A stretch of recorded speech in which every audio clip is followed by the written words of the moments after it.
ஹalleluya. நம்முடைய ஆண்டவராகிய இயேசுவின் நாமத்தில் உங்களுக்கு என்னுடைய வாழ்த்துக்கள். Good morning. பொழுது விடிஞ்சிருச்சுங்க. எழுந்துட்டீங்களா? நீங்க எங்கிருந்து கேட்டுக்கொண்டிருக்கிறீங்களோ, எந்த நேரத்தில் கேட்டுக்கொண்டிருக்கிறீங்களோ, தயவு செய்து கமெண்ட் செக்ஷன்ல நீங்க அவ்வப்போது உங்க பெயரும் ஊரும் டைப் பண்ணால் அது எங்களுக்கு தொடர்ந்து செய்ய உற்சாகத்தை உண்டாக்கும். உங்க எல்லாருக்கும் அனுகூலமாய் தேவனுடைய வார்த்தைகள் கொடுப்பதற்கு, தேவனுடைய வார்த்தைகளை கொண்டு வருவதற்கு நீங்க உதவி செய்தவர்களா இருப்பீங்க. வாங்க இன்றைக்கும் தேவனுடைய வசனத்தை தியானிப்போம். பரிசுத்தரே, உமக்கு நன்றி ஆண்டவரே. பொழுது விடியும் போதே என் தேவ சமூகத்தை தேட வேண்டும் என்ற ஆசை, என் தேவனின் வார்த்தைகளை கேட்க வேண்டும் என்ற ஆசை எங்களுக்கு தாரும். இன்று இயேசுவின் நாமத்தில் ஜெபிக்கிறோம் பிதாவே, ஆமென்.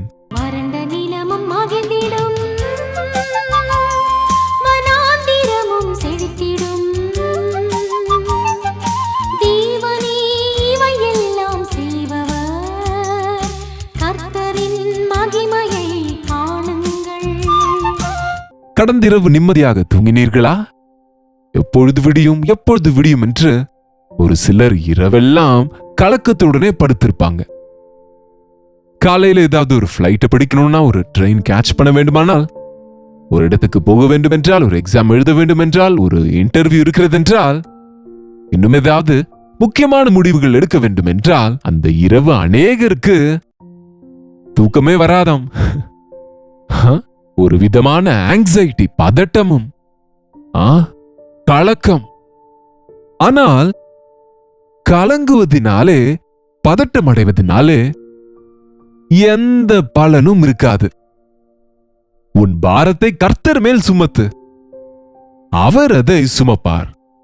தேவனிடத்துல சொல்லிக் கொள்ளுங்க என்ன செய்ய வேண்டும் என்று. உதவி செய்ய சொல்லி கேளுங்க. உங்க நாளை தொடங்குங்க. எழுந்த உடனே அவசரமா எழுந்து எங்கெங்கயோ ஓடிக்கொண்டு எதையோ செய்யலாம் என்று நினைப்பதனால பிரயோஜனம் இல்லைங்க. படுக்கையில் இருக்கும்போதே தேவனுக்கு உங்களை நீங்கள் ஒப்பு கொடுத்து ஒவ்வொரு காலையும் அவரை வேண்டிக் கொள்வதை பழக்கப்படுத்திக் கொள்ளுங்க. அப்படிப்பட்ட ஜெப வீரர்களில் ஒருவர் நம்முடைய தாவீது.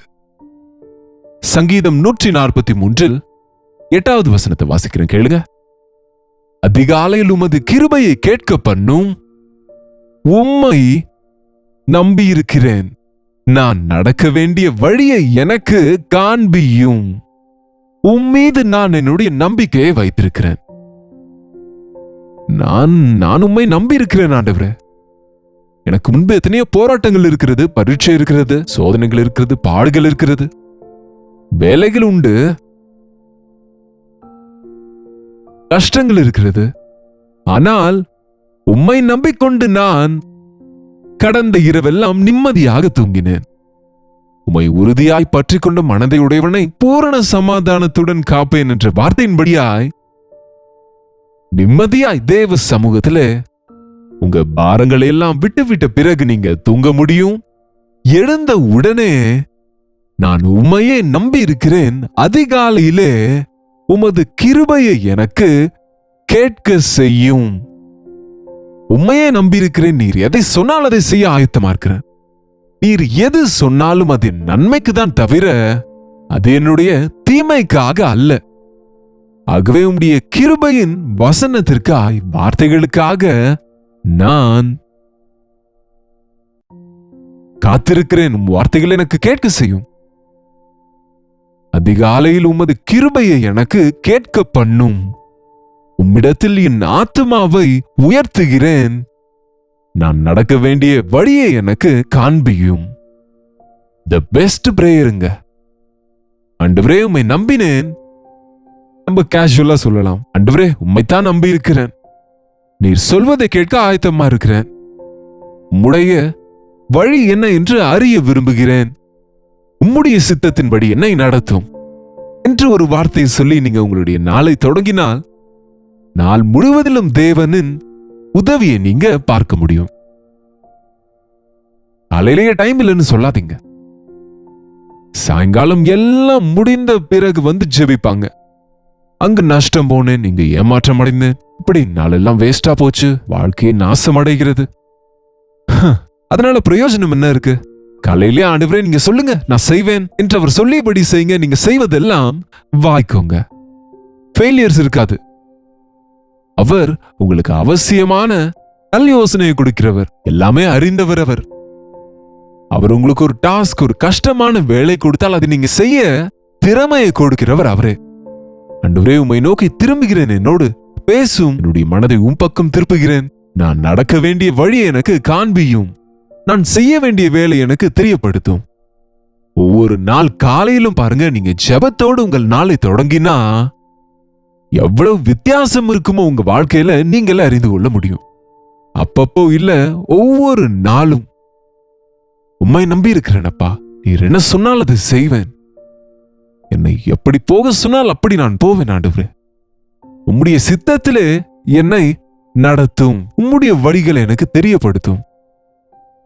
கர்த்தாவே, உம்மையே என் புகலிடமாக கொள்கிறேன். என் சத்துருக்களின் கையிலிருந்து என்னை தப்புவியும். நானும் மறைவிலே நடப்பேன், நீர் எனக்கு முன்பு இரும். இன்னொரு விதத்தில் சொன்னால், அப்பா, இந்த நாளெல்லாம் என் முன்பு இரும், உம் நிழலில் நான் இருப்பேன், உமக்கு பின்னாக நான் இருப்பேன், உம்முடைய மறைவிலே நான் இருப்பேன். என்னங்க பாருங்க, பிள்ளைகள் ஏதாவது சண்டை போடும்போது, மற்றவங்க அடிக்க வரும்போது, அந்த பிள்ளைங்க ஓடி வந்து அப்பாவின் பின்னால் அல்லது தாயின் பின்னால் நிற்பாங்க. அந்த நபரோடு அந்த தாய் தகப்பன்மார் அவங்க பார்த்து கொள்ளுவாங்க, இவனுக்கு எந்த திங்கும் இருக்காது. அது போல நம்ம பரமபிதா நம்மை காக்கிறவரா இருக்கிறார். அவரை பற்றி கொள்கிறவர்களுக்கு எப்போதும் அவர் தீமை செய்யார், விட்டுவிடார், கைவிடார்.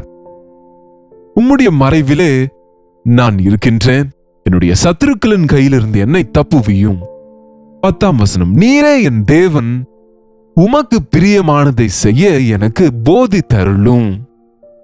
நீரே என்னுடைய தேவன், நீரே என்னுடைய ஆண்டவர், நீரே என் வழிகாட்டி, நீரே என்னுடைய தகப்பன், நீரே என்னுடைய எல்லாம்.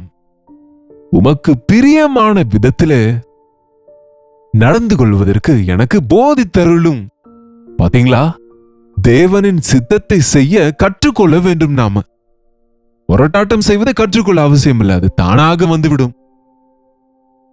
பழைய ஆதாமின் சுபாவத்தில் இருக்கிற முரட்டாட்டமும் கீழ்ப்படியாமையும் நாம நம்ம பிள்ளைகளுக்கு கற்றுக் கொடுக்க அவசியம் இல்லை, நம்ம கற்றுக்கொள்ள அவசியம் இல்லை. பழைய ஆதாமின் சுபாவம் பிள்ளைங்க வளரும் போது மதிகேடு பிள்ளையின் இருதயத்தில் கட்டுண்டு இருக்கிறது.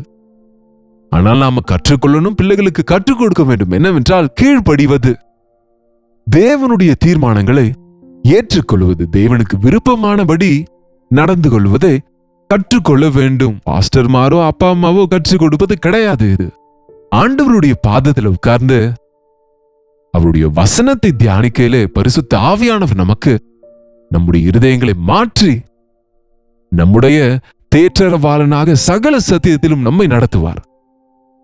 தேவ சமூகத்திலே முழங்கால் போட்டு ஜெபிப்பதை நம்ம கற்றுக்கொள்ளணுங்க.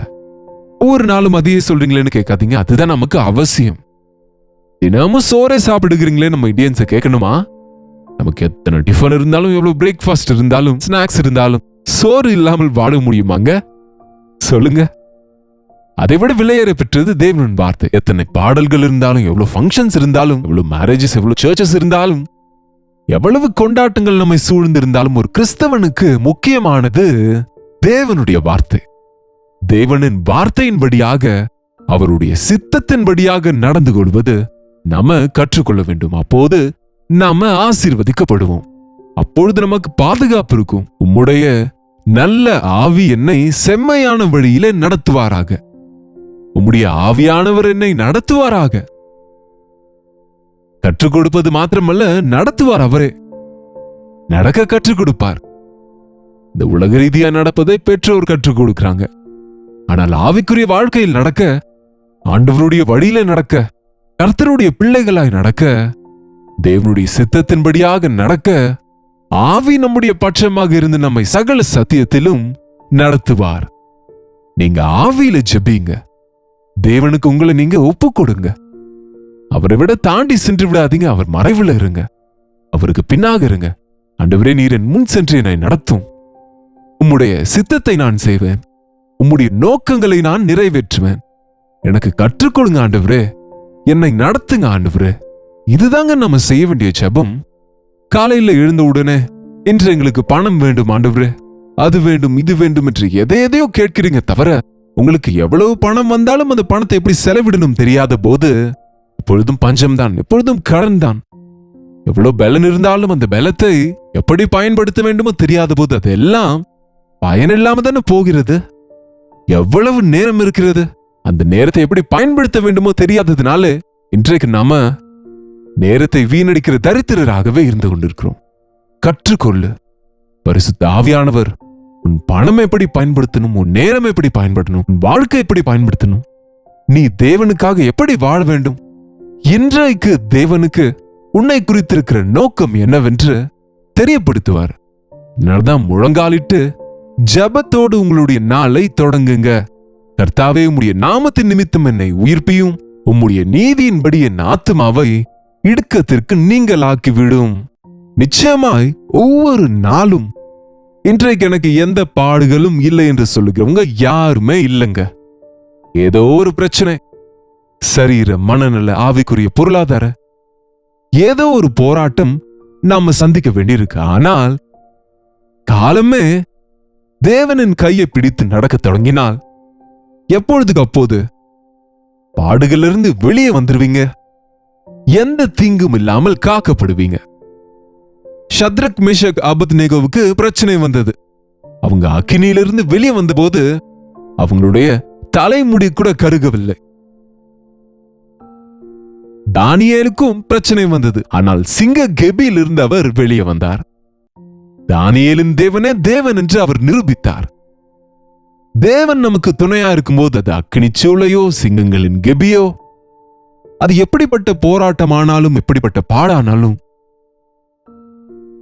தேவன் நம்மை இஸ்ரவேலரை அன்றைக்கு எப்படி காலும் நனையாதபடி சிவந்த சமுத்திரத்தை தாண்டி கொண்டு வந்தபடியாக தேவன் நம்மை தாண்டி கொண்டு செல்வார். அவருக்கு இது சாத்தியங்க. உம்முடைய கிருபையின்படி என் சத்துருக்களை அழித்து என் ஆத்துமாவை ஒடுக்குகிற யாவரையும் சங்காரம் பண்ணும். நான் உமது அடியேன். என் ஆத்துமாவை ஒடுக்கிறவர்களோடு நான் போராட மாட்டேன். என்னங்க, என் சத்துருக்களோடு நான் விரோதம் செய்ய மாட்டேன். ஏனென்றால் சத்துருக்களை நேசிக்க சொல்லியிருக்கிறார். நம்ம சத்துருக்களை நேசித்தால் எப்படி ஆகும்? நீ உன்னுடைய சத்துருக்களை நேசி, பழி வாங்குவது எனக்குரியது, நான் பார்த்துக் கொள்ளுவேன். ஆகவே அனாவசியமாய் உங்களுக்கு தீங்கு செய்தவங்களை நினைக்காதீங்க. நீங்க நஷ்டம் போனவைகளை நினைத்து பார்க்காதீங்க. உங்க நாளையே கெடுத்துக் கொள்ளாதீங்க. ஆண்டவரே, என்னை மறைத்து ஒவ்வொரு தீங்குக்கும் என்னை காத்துக் கொள்ளும், என்னை நடத்தும், எனக்கு கற்றுத்தாரும் என்கிற உன்னதமான ஜபங்களோடு நம்முடைய நாளை தொடங்குவோம். ஆவிக்குரிய ஆசீர்வாதங்களை பெறுவோம். ஜெபம். பரிசுத்தரே, எமக்கு நன்றி ஆண்டவரே. இன்னொரு முறை உம்முடைய பாதத்துக்கு வந்திருக்கிறோம். உண்மை ஆண்டவரே, இன்னும் எங்களுடைய வாழ்க்கையில கவலையும் துக்கமும் வருத்தமும் கஷ்டங்களும் நினைத்து கொண்டு கலங்குகிறவர்களாக இருக்கிறோம் அப்பா. காலையில எழுந்திருப்பது முதல் தூங்கும் வரைக்கும் என்னத்தை உண்போம், என்னத்தை குடிப்போம், என்னத்தை உடுத்துவோம் என்று, என்னத்தை சம்பாதிப்போம் என்று யோசனைகள் இல்லாமல் ஆண்டவரே, என்னுடைய சித்தம் என்ன என்னுடைய வாழ்க்கையில? என் தேவன் எனக்கு துணையாயிருந்தால் எந்த தீங்கும் எனக்கு வராது. அவருக்குள்ளே நான் மறைந்து கொள்ளுவேன். அவருடைய சிறகுகளின் நிழலில் எனக்கு ஓய்வு இருக்கிறது என்று விசுவாசிக்க எங்களுக்கு உதவி செய்யுங்கப்பா. உம்மை நம்பி நம்முடைய வசனத்தை விசுவாசிக்கிற ஒவ்வொருவர் வாழ்க்கையிலும் உம்முடைய பாதுகாப்பும் ஆசீர்வாதமும் தரும்படி இயேசுவின் நாமத்தில் ஜெபிக்கிறோம் பிதாவே, ஆமென். நம்முடைய பிதாவாகிய தேவனுடைய அன்பும் குமாரனாகிய இயேசு கிறிஸ்துவின் கிருபையும் பரிசுத்த ஆவியானவருடைய அந்யோன்யமும் ஐக்கியமும் கூடி வந்திருக்கிற நம் அனைவருக்கும் இப்பொழுதும் சதா காலமும் துணையா இருப்பதாக, ஆமென். தேவனுக்கு ஸ்தோத்திரம். உங்களுடைய ஜெப விண்ணப்பங்களை பாரங்களை எங்களுக்கு தெரியப்படுத்துவதற்கு 8939801234 என்கிற எண்ணிற்கு ஒரு டெக்ஸ்ட் அல்லது வாய்ஸ் மெசேஜ் மூலமா வாட்ஸ்அப் அனுப்புங்க. உங்களுக்காக நாங்க ஜெபிக்கின்றோம். நாட்கள் கடந்து போகுது, ஏப்ரல்ல போய்கொண்டிருக்கிறோம். மற்றும் உங்க பிள்ளைகளுக்கு ஹாலிடேஸ் இருக்கு. அநேகர் பிள்ளைகளுக்கு ஸ்கூல் காலேஜஸ் மாற்றங்கள் உண்டு. ஆனாலும் கூட மாறாத தேவன் நமக்கு துணையா இருந்தால் எல்லா நிலையிலும் நம்ம ஒவ்வொரு தேவையும் சந்திப்பார். உங்களுடைய பாரங்கள் எங்களுக்கு அனுப்புங்க. நாங்க நிச்சயமாக ஜெபிக்கிறோம். நீங்களும் ஜெபிங்க. தேவன் நிச்சயமாக அற்புதத்தை செய்வார். கர்த்தருக்கு சித்தமானால் நாளை காலை 7 மணிக்கு அனுதின தியானத்தில் கர்த்தருடைய வார்த்தையோடு உங்களை சந்திக்கிறேன். கர்த்தருடைய கிருபை உங்களுக்கு துணையாக இருப்பதாக.